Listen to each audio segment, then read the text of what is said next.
Assalomu alaykum akalar. Navbatdagi Feder kat yo'llarimiz.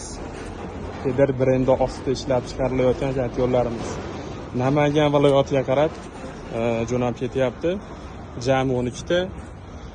Bularimiz 250 talik 4 ta. Bularimiz 200 talik. Bu yonida 200 talik. Bu uchalasi ham 200 talik. Qolganlari 150 talik. 150 taliklarning oddiy varianti. 150 taliklarning o'rtacha variantlari bular.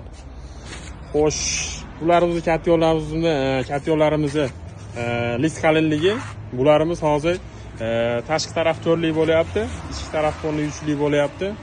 Xudo xolasa beldanchlari ham ko'p berilgan. Oldinlarda ham bor, orqalarda ham ikkitadan berilgan. Mo'rlari ham tozalash uchun xodlar qilingan.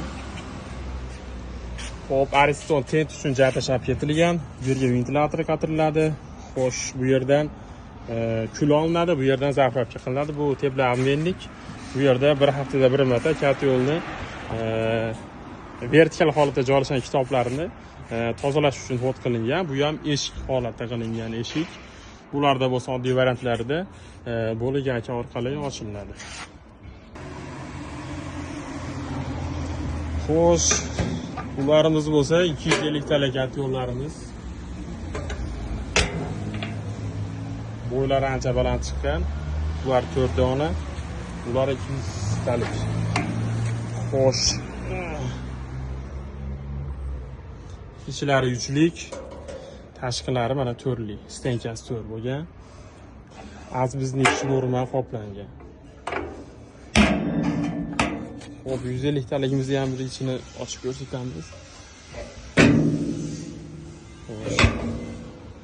Shu Feder brendi ostida ishlab chiqarilgan kat yo'llar.